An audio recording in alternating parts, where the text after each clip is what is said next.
intercept, and beta 1, which is the slope. And our goal is to estimate the value of beta 0 and beta 1. So the possible estimators are denoted as beta 0 hat and beta 1 hat. So the hat in econometrics represents the estimated value. That is not the true value, just the estimated value based on the sample data.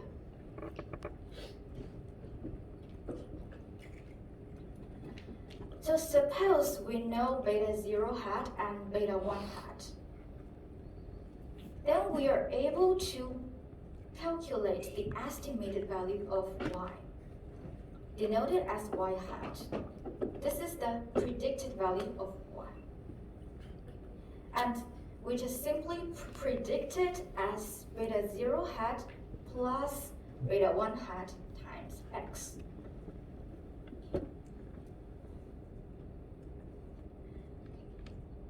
So intuitively, the prediction based on the sample data cannot be 100% accurate. So this is why we have residuals. Residual is the distance between the true value of y and the predicted value of y. So that is the gap between the real situation and our prediction.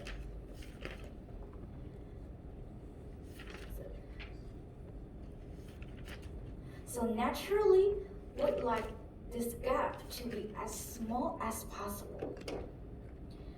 And when the true value is above estimated value, the residual is positive. When it is below, the residual is negative.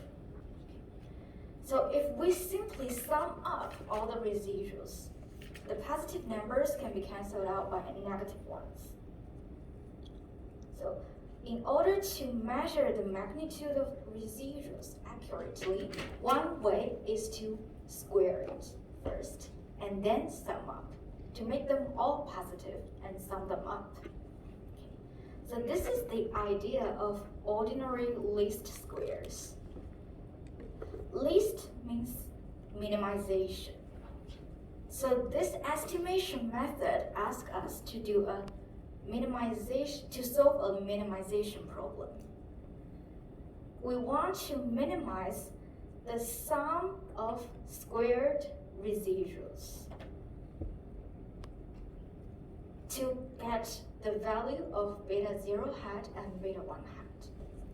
So for a minimization problem, we need to take the first order condition and let the first order conditions to be 0.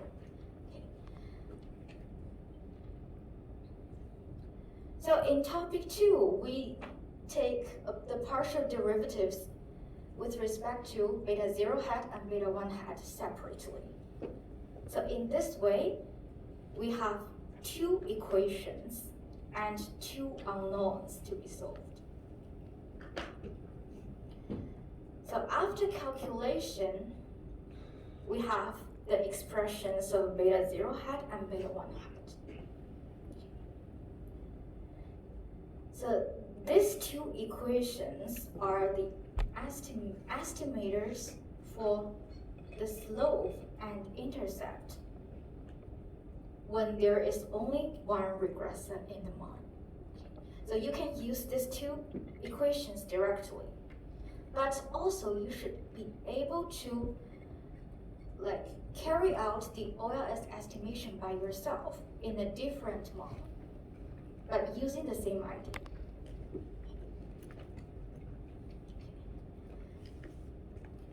So after estimation, we will get the exact value of beta 0 hat and beta 1 hat using the sample data.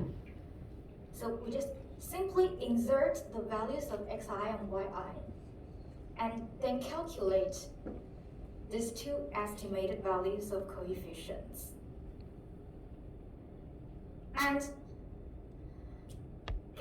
after getting the estimation result, you should also be able to interpret the values. So just like what we did in question A.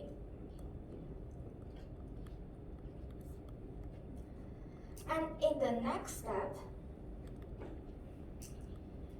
we can also measure how well the model fits the data. And these measurements are R squared and SER. So usually we use the R squared. So R squared is defined as ESS divided by TSS. This is the part which can be explained by the model. And the denominator is the total variation in Y. So the value of R squared tells us the portion of the valuation, the portion of the fluctuations in Y which can be explained by this model. And intuitively, we wish the R squared to be big. It means most of the variations in Y can be explained by X.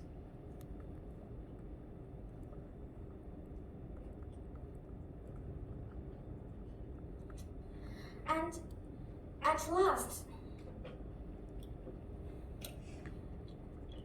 we have some OLS assumptions. Okay, so initially we start with only 3 assumptions.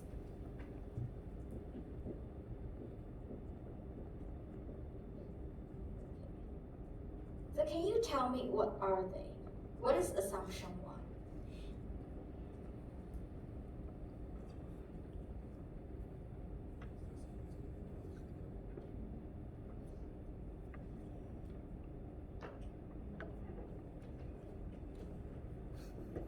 Expected value of the error term given xi equals to a value is equal to 0. Yes. The first assumption is about the expected value of the error term given x. This is the conditional mean of the error term. You can remember it as mean 0. The conditional mean of error term is 0. And we can use this assumption to prove that the expected value of beta 1 hat is just beta 1. It means the OLS estimator is unbiased. This is a good property. Unbiased means the center of beta 1 hat is at its true value. So it means you have the same probability to get some value lower than B1 and higher than B1.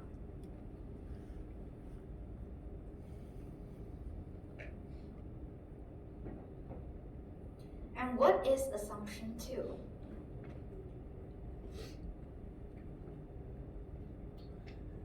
Xi and Yi are identically independently distributed. Yes. The second assumption is the IID assumption. You can just remember it as IID. And this assumption can be simply achieved by random sampling when you deal with cross-sectional data. So what is the assumption 3? Yes, large outliers are rare.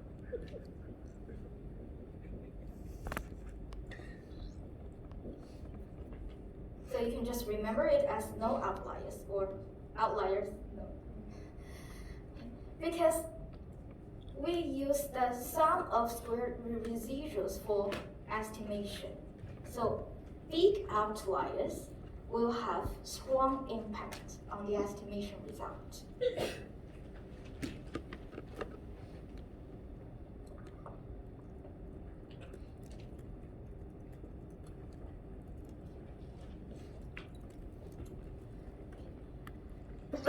And in topic 3, we did some hypothesis test based on the sampling distribution of beta 1 hat. So by applying the central limit theorem, we know that the beta 1 hat follows the normal distribution when n is very large. And the mean of beta 1 hat is just beta 1. And also we can calculate the variance of beta 1 hat. And the square root of variance is the standard error. And this number will be given in your exams. And just like what we did in the practice question, we can do different hypothesis tests about beta 1 hat.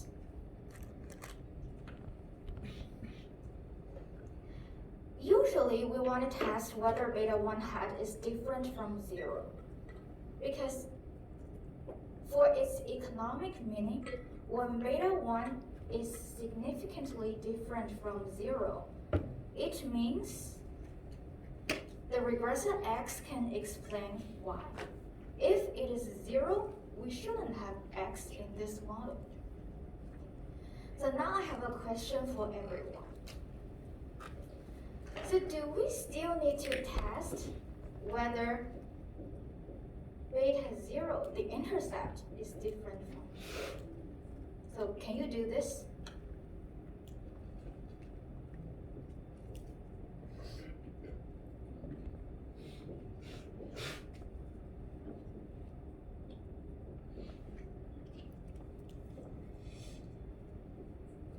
So beta 0 hat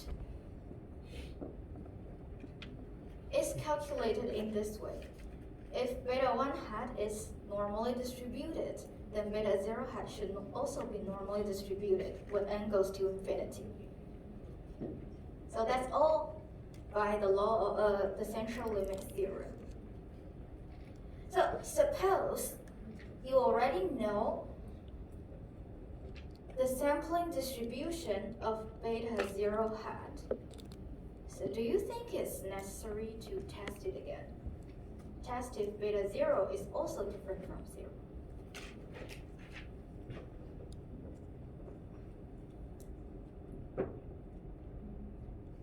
So are we bothered by this question? Do we need beta 0 to be different from 0?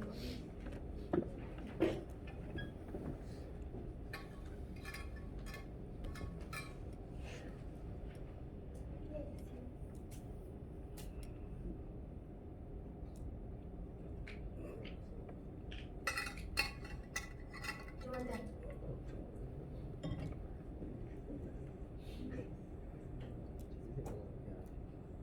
I think you said no, right? Yeah. Why?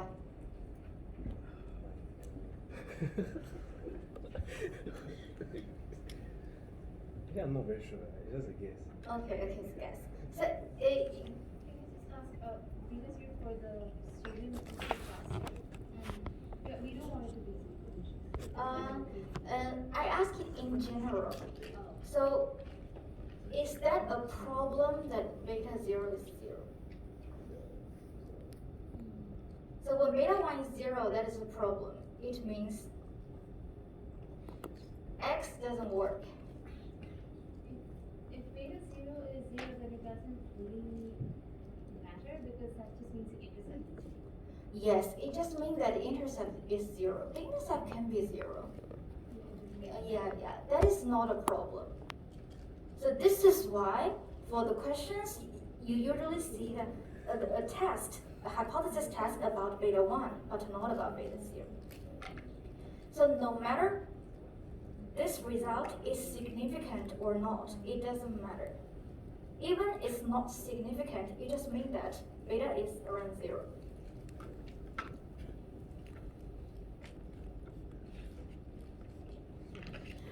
And apart from hypothesis test, last week I also introduced you with two terms: the homoskedasticity and heteroskedasticity. And these two terms are about the conditional variance of the error term. And they're easy because when it's homoskedasticity, the variance is always the same given different x. So we can denote it as sigma squared, which is a constant.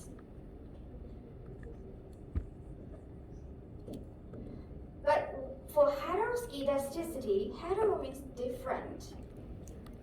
So the conditional variance of the error term is different for different x or different for different I. So we can denote it as sigma I squared. So for different individual, the variance is different.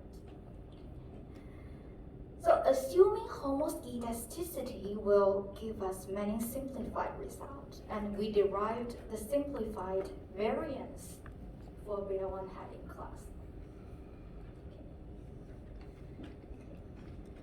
And based on these assumptions, so we learned something about the efficiency. So when an estimator is said more efficient, it means it has a smaller variance. So when the variance of the estimator is smaller, the value is more is more closely around the center, and the center is the true value. So in other words, it means when the variance is small, the beta 1 hat is closer to the true value beta 1. And when n goes as the variance of beta 1 hat is inversely proportional to the sample size n. So when n goes to infinity, then the variance of beta 1 hat goes to 0. And it gives us the consistency of beta 1 hat. Beta 1 hat converges in probability to beta 1.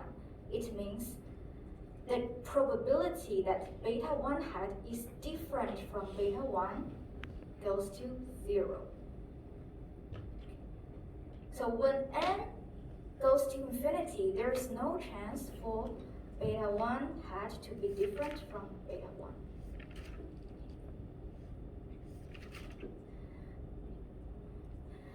And for efficiency, we learned the Gauss-Markov theorem.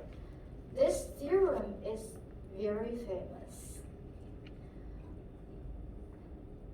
And what are the assumptions or what are the conditions for Gauss-Markov theorem?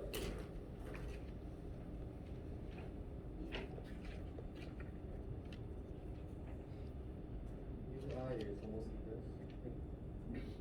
Your UI is homoscedous. Any others? UI is distributed with 0 and So you mean in Gauss-Markov theorem, you only need to assume the homoskedasticity in the error term. So do we still need these three assumptions? yes. Yes, exactly. So for Gauss-Markov theorem, you should know the conditions or the assumptions. We need to assume these three plus homoskedasticity. And with these four conditions, we can claim that the OLS estimator is blue. So blue means best linear unbiased estimator. So OLS is the most efficient estimator among all linear unbiased estimators. So that's the most important result about efficiency.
discussed about the example about test score and student-teacher ratio. So the R square for that example is quite small, quite low, only 5%. We discussed about it, and most of you believe that it is because there are some other factors who can also explain the test score, other than student-teacher ratio. So a solution to this low R score is to add other regressors.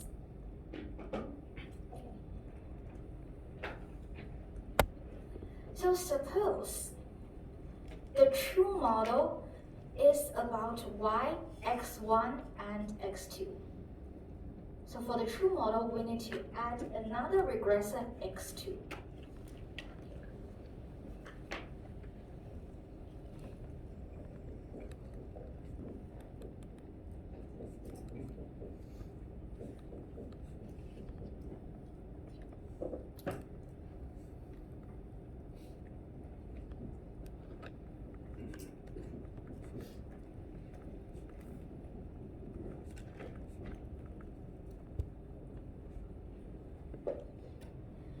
And the arrow term includes all the other factors for 1. So suppose the true model including x1 and x2, but in practice, you just use x1 without x2. So it means the arrow term in your model includes both x2 and the true arrow term. So can you get it? Okay. So the arrow term u tilde is equal to beta 2 times x2 plus arrow term u.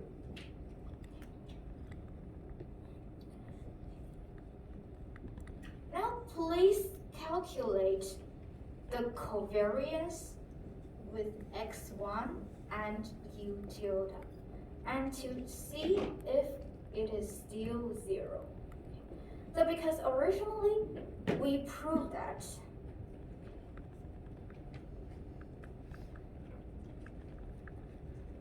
under assumption 1,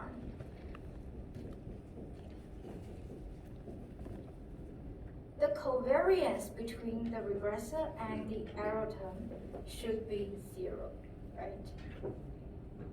So please calculate this covariance between x1 and u tilde and see if it's still 0.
Tak boleh komentar.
So in this question, you need to apply the property of covariance that we learned in topic 1.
So for the second part in the covariance, it is beta 2 x2 plus u. It has two parts. So we can expand this covariance by the property. It is x1, the covariance between x1 and beta 2 x2 plus the covariance of x1 and u.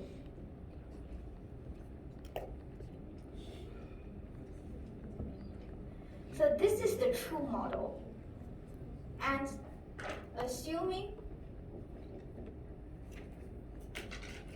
the conditional mean of u is 0, we can derive that the error term is not correlated with the regressor.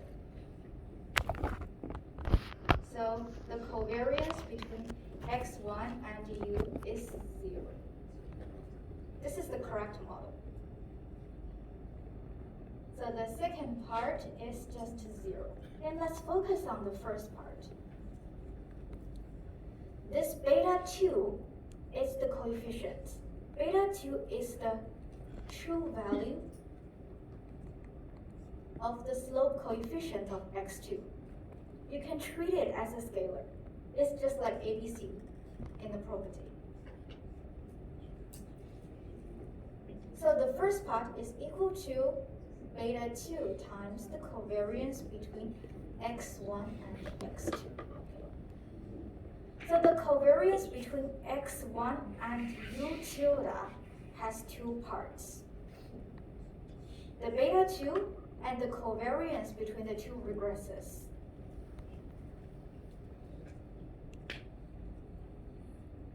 So if beta 2 is not 0, it's different from 0, it means x2 has contribution in explaining 1.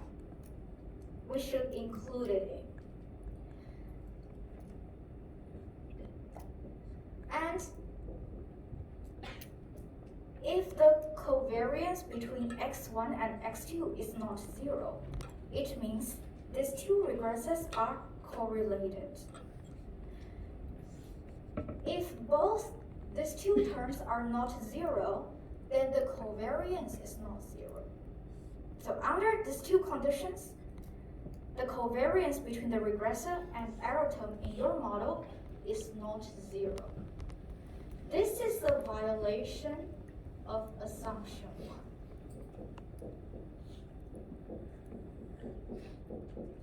It means this assumption does not hold. If this does not hold,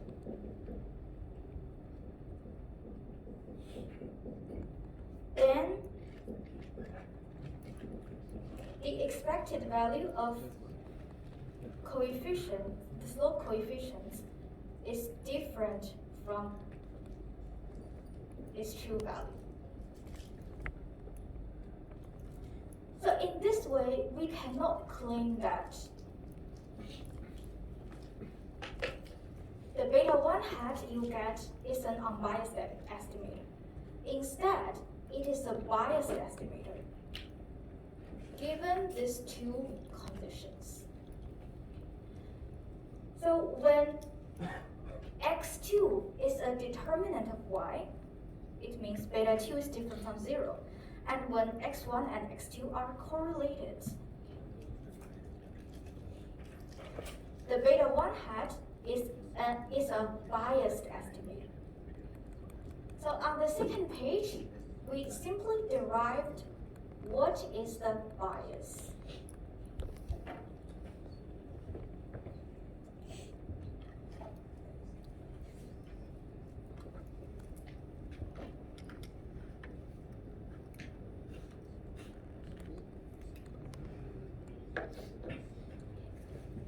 So we just expressed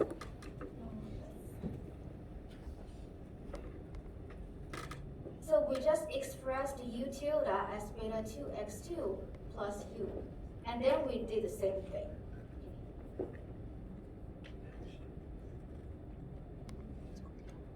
So this part is the bias. So by this equation, we can calculate the exact bias when beta 2 is different from 0 and x1 and x2 are correlated.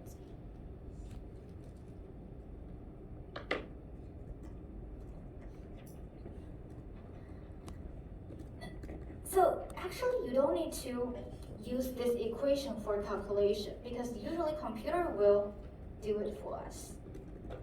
But this equation is also very useful for us because intuitively we can verify whether it's an upward bias or downward bias by intuition, that is without calculation. So there are three parts in this bias: the beta 2 covariance between x1 and x2 and the variance of x1. So in the denominator, the variance of x1 is always positive. But for the numerator, beta 2 can be positive or negative, and the covariance can also be positive or negative. If you know the sign of beta 2 and the covariance, then you can easily verify whether the bias is positive or negative. If beta 2 and covariance have the same sign, both positive or negative, then the bias is positive. A positive bias is an upward bias. If they have different signs, the bias is negative. That is a downward bias.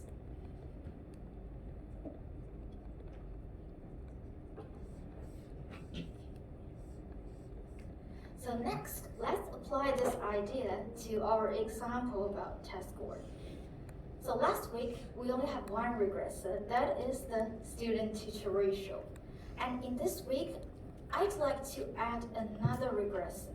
That is the percentage of English learners. So it measures the proportion of English learners in that district. So English learners means that English is not the first language for the students.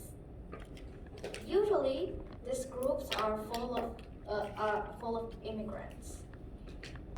So if English is not their first language, it is more difficult for them to study in an English environment.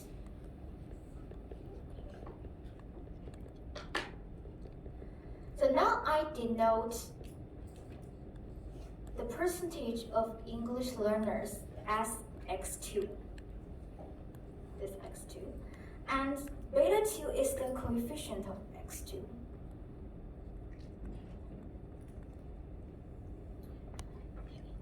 So do you think beta 2 is different from 0? Just intuitively. So do you think the percentage of English learners help explain the test scores?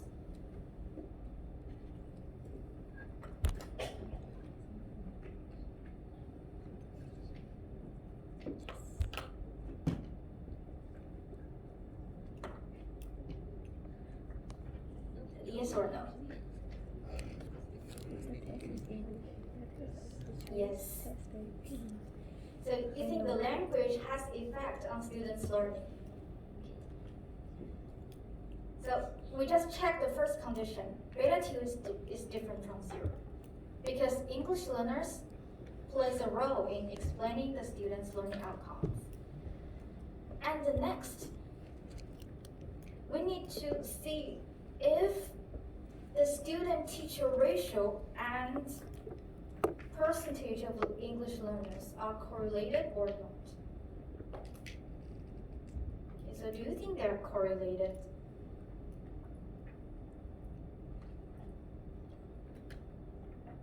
Hey.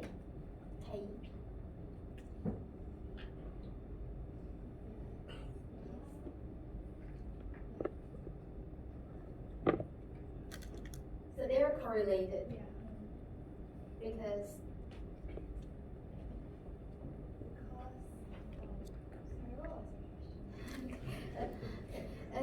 so x1 is the student-teacher ratio we did it last week, and I just add the percentage of English learners as x2.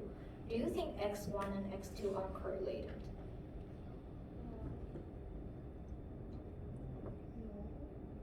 They're not correlated. It means the covariance between x1 and x2 is 0.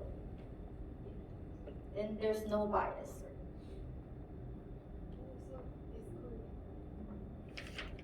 It's correlated. Why it's correlated? So this is a condition. You need to check these two conditions. So in practice, if beta 2 is 0, then no bias. Or if covariance is 0, then no bias. So only when these two terms are both different from 0, then there's bias. So we just checked the first term, now we're checking the second term.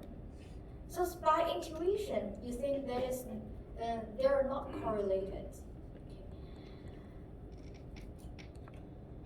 But maybe it's clearer for you to check it using the data. Just please read this graph, this table carefully, and see if beta 2 and the covariance are different from 0 or not. And also, please find if they are not 0. Please find out if they are positive or negative. So now you're checking if beta 2 and the covariance between x1 and x2 are positive or negative or 0.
3 minutes to discuss it with your group members.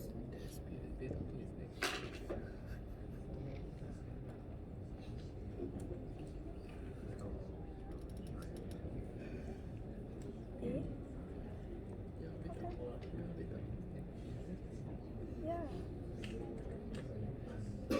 The more English you know, the worse you do.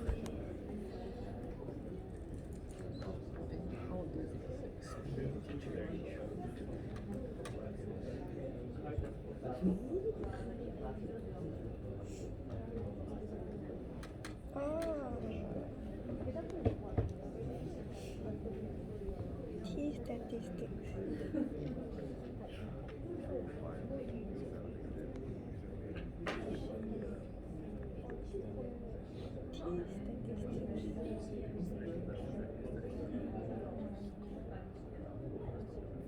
5%.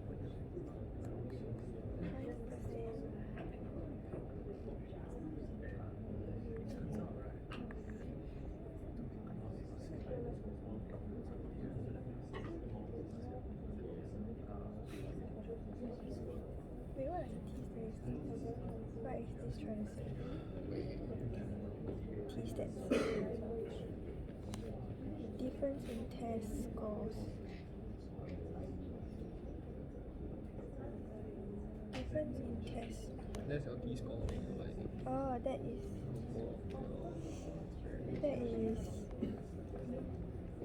teacher. That is class size and test score. Then the percentage of English learners.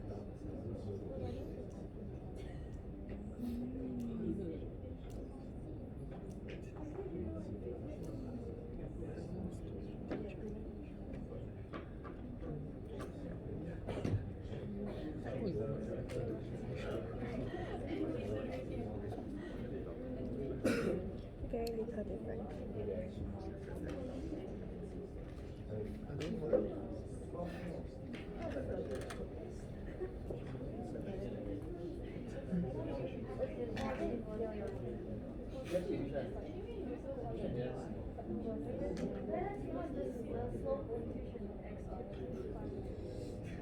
But we know better.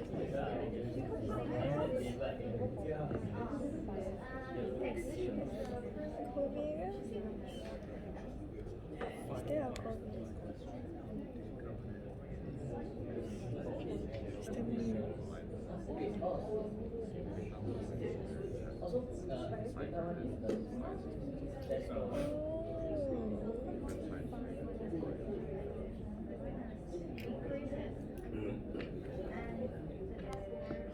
wait, if that's all means what? Or between the student teacher ratio. So it's really nice to like This I need to see the true.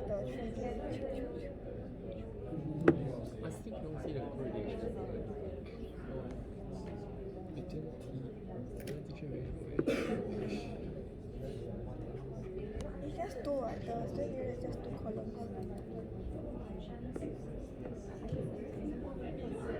When there's more students, the more you learn English, when there's more students, aside from the percentage of English learned less than 1.9%, everything else is higher. T stats is below 1.96. It doesn't mean it's significant. Eh? What are the T stats though? I don't understand. it's like, is your T test or like the T value that you want to test? Yeah, but then the 5% level is 1.96, right? They're all lower. Wait, doesn't even okay.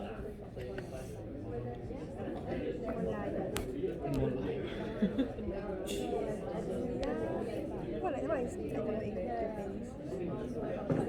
So that's That is A plus I know. So that's I know. So is beta 2 positive or negative? Or 0? Yes, negative. It's so weird. But how about the covariance between x1 and x2?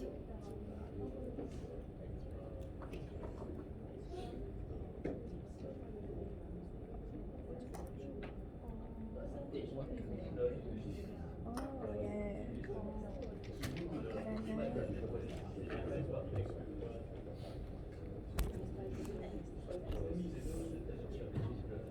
So is a lower student-teacher ratio associated with a higher or lower percentage of English learners? So this is a lower student-teacher ratio.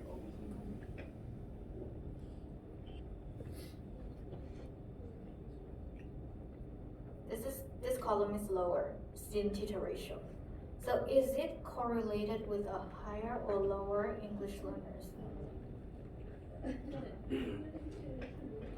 You should compare this column with this one.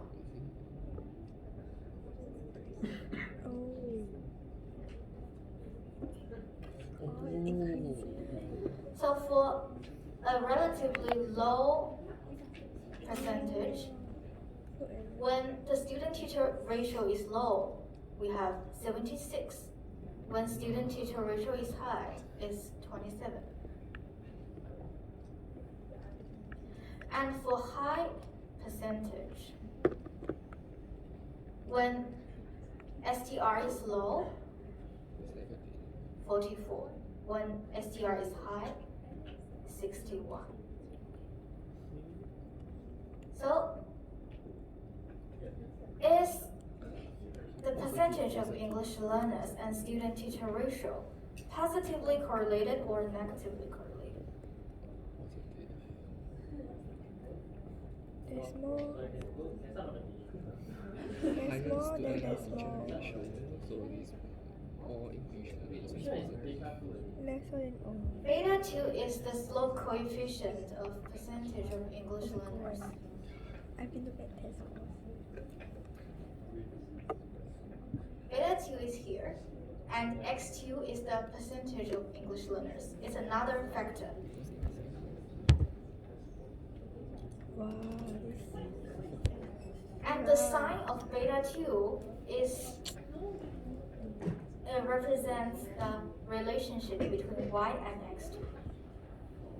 So when the slope is positive, x increases, then y increases, right? But now it's negative. It means that when the percentage of English learners increases, the test score tends to decrease on average. Then n is the number of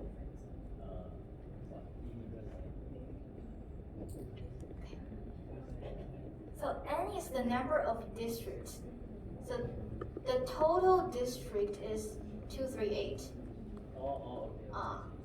Then among this 238, we have different numbers for different percentage of English learners.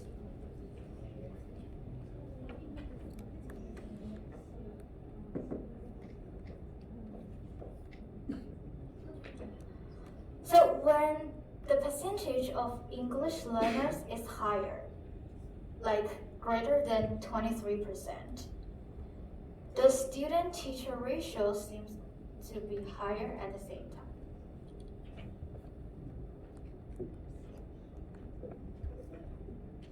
Because when n is greater than 32%, there are more districts, 61. 61 is greater than 44.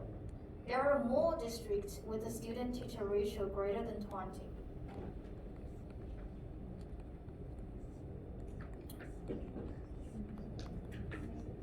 So the covariance between x1 and x2 is positive. So intuitively, for those districts with high percentage of English learners, there are more immigrants. And those areas are less abundant in the funding for school. So this is why they tend to have a higher student-teacher ratio.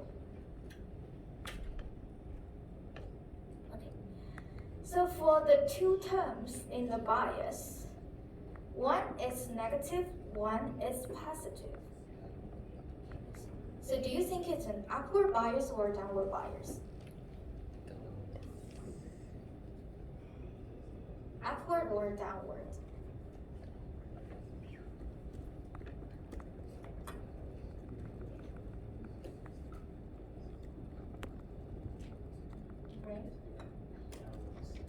downward because the sign of the bias is negative.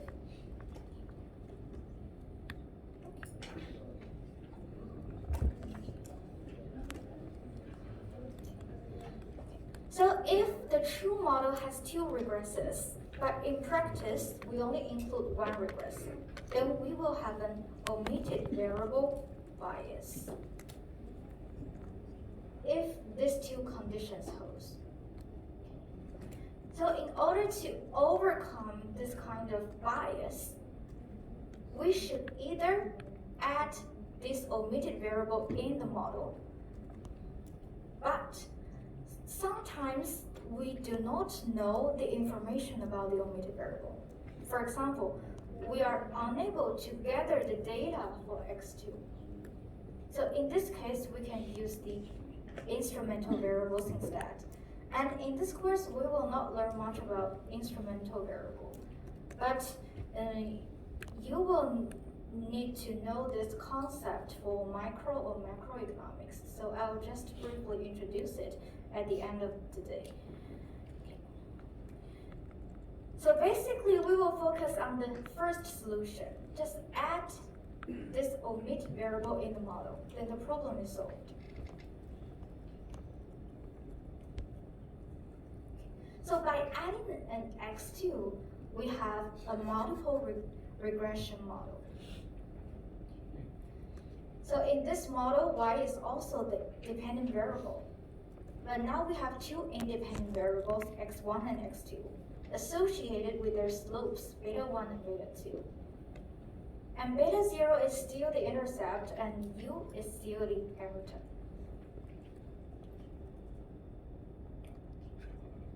So in the next step, similarly, we will interpret the values of the coefficients.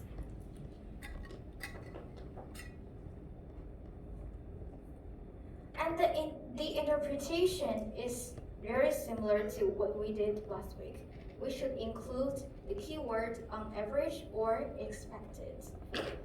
But for a multiple regression model, we should add another statement as holding the other variables constant. So for this model, if we want to interpret beta 1, we should hold x2 constant. Because if we didn't hold the other variables constant, they can change at the same time. It's difficult for us to see the effect of x1 on y. So if we only focus on the effect of x1 on y, we should hold the other variables constant. So the interpretation is exactly the same as before, and holding the other variables constant.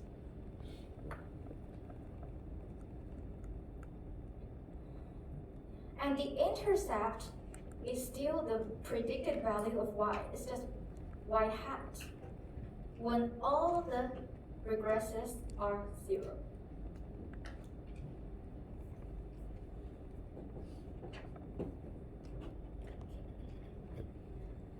So, and we will also apply the OLS estimation to this multiple regression model. And in this model, there are 3 coefficients. The 1 intercept and 2 slopes. But the method is exactly the same as what we did for a single regression model. Still minimize the sum of SSR. But this time, we need to minimize it with respect to B0, B1, and B2. There are 3 unknowns, so we need to have 3 first-order conditions. And the calculation for multiple regression model is not required. Because when we keep adding the regresses in, if I add an x3, x4, x5 until xk, if there are so many regresses, it's very difficult for us to calculate it in this way. So instead, we need to use the matrix algebra to express the answer. And I think you will learn that in the intermediate econometrics.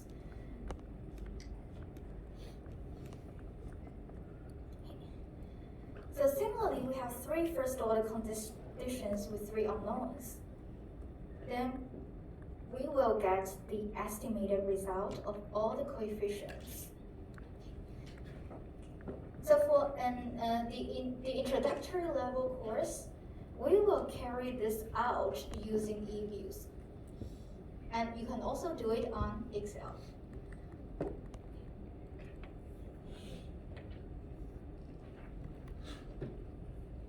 So after calculation, so the beta 0, beta 1, and beta 2, the estimated value of these coefficients are given.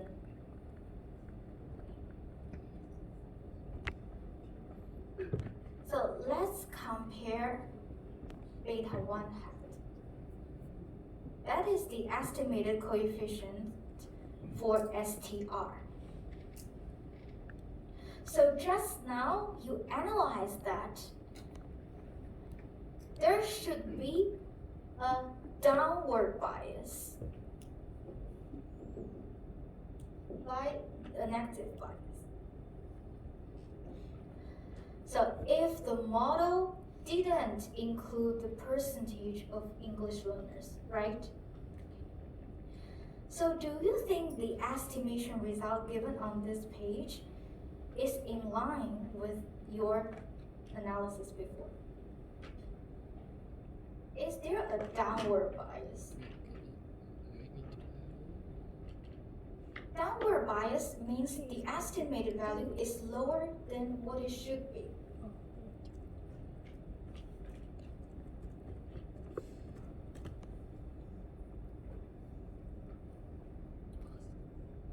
So can you see a downward bias? Prof, do we need to consider the sign though, or is it just the magnitude? You should consider the sign.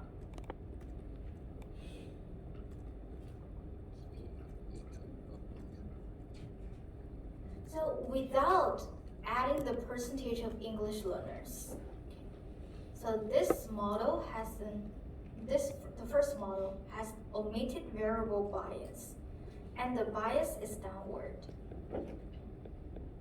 So in the estimation result, we can easily see that the value minus 2.28 is less than minus 1.1. So without adding the percentage of the English learners, there exists a downward bias.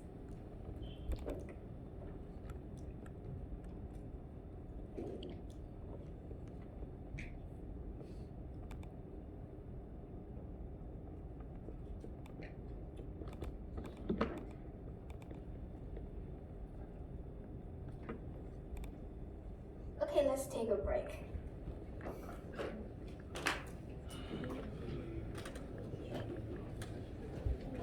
I think sign matters because if it's positive then I mean, if you look at it as a negative way, it's quite different. the negative way. Because it is the sign. So you can look at it as the equation for the downward bias.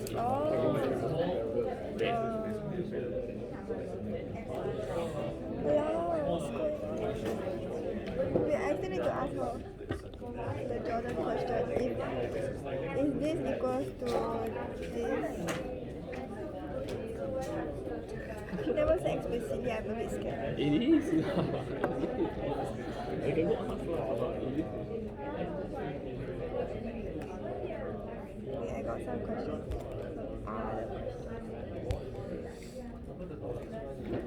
Maybe I should go consult. When's the consultation? I don't know, but okay, after week 5, after you really are in consult, oh my god. Relax. No, I can't. Also, right, the degree of freedom, the higher the better, or the lower the better.